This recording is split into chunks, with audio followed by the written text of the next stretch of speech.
Hi, this is Swan with Swan Amity Studios, and today we're looking at stitch libraries on our B-77 in our continuing adventures with Captain Janeway. On this video, we'd like to take a look at the fact that sometimes on your display of any machine, when you choose the stitch you would like to stitch out, it doesn't actually look like it does when it really stitches it out. Now, some of your machines will come with like a little stitch patch that shows you some of the stitches on your machine, and that's great. But if you would like to start formulating your own stitch library set, it's nice to begin on a nice light piece of fabric. I've set up a little sandwich here with batting in the center. We all have leftover batting, that's not hard. And I like something light enough that I can write the number of the stitch and the information about whether or not it's the default. This is what it looks like when we just start that stitch without altering anything. Or if I've changed something about the stitch, I will also write whether or not the width or the length of the stitch has been altered. So I'll put that information over here, W for width, L for length. Now, I also am going to draw some straight lines on there, and I have just added those with my water erasable marker so that I can take them out if I want to, but they're nice little guidelines. They also are indicators for where my needle is going to go in. And now as we start stitch number 4 on the B-77, we are going to be recognizing that the needle lands all the way to the left side of the foot.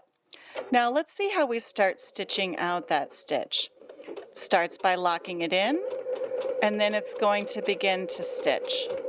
And I'm seeing that the whole stitch forms using the entire space in the foot. Now I can begin to just put my foot all the way to the floor. I have my machine set on a pretty low level right now. And I like to start with a low speed on a lot of my stitches just to see how they form, just to see what they do. I'm using my straight line here as a little bit of a guide and seeing how the stitch forms all the way down. Now I notice that this one is creating several stitches in a diagonal, first to the right and then to the left. It pulls just a little bit. I might make a note about that on my little sample. And it tries to pull the fabric so that it turns a little bit to the right. So I need to steady that as it goes through. Now you'll notice too that when you stitch out your stitch libraries, your machine really doesn't mind going fast. So as you get going, you can always pick up the speed on your machine once you feel like you understand where everything is landing and what everything should look like. We'll do the next one on the machine just a little bit faster, but this is a good way to get started and a good way to learn to understand what all of the stitches do on your machine.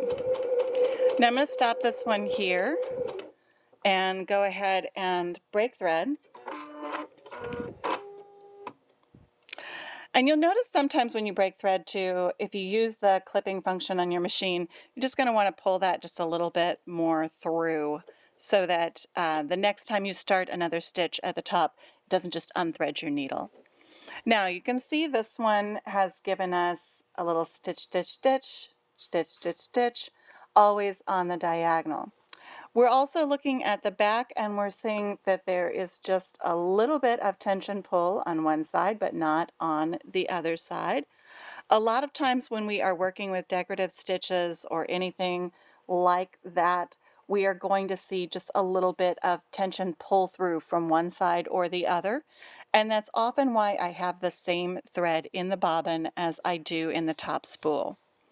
So we've stitched this one out and we're going to make a little notation. This is stitch number 4 and this is the default setting.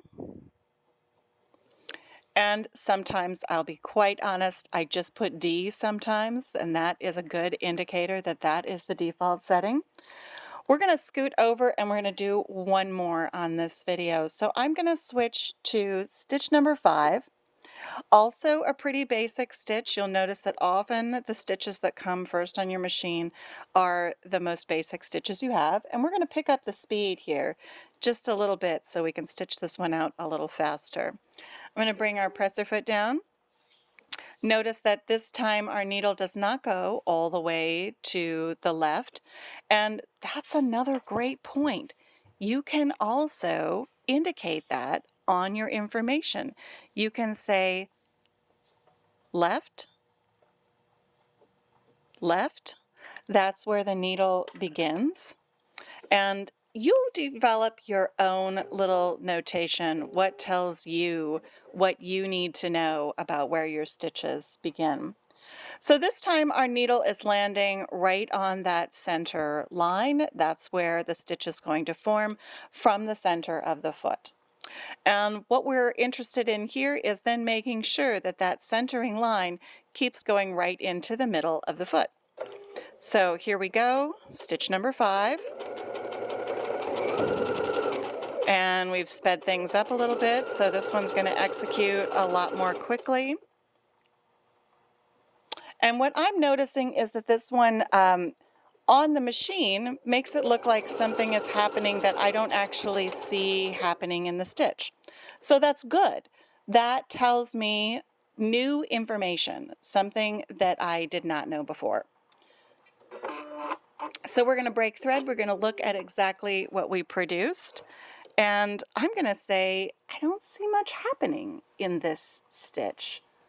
This feels very much like my number 1 stitch, my just straight down the line, middle of the road stitch.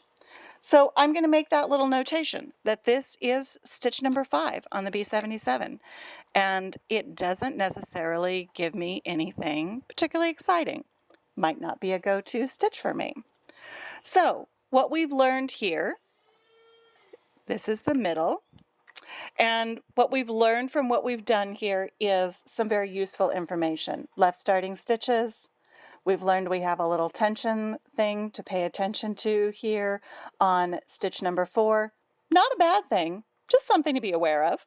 And stitch number 5 doesn't give us what we thought it might give us by looking at the picture.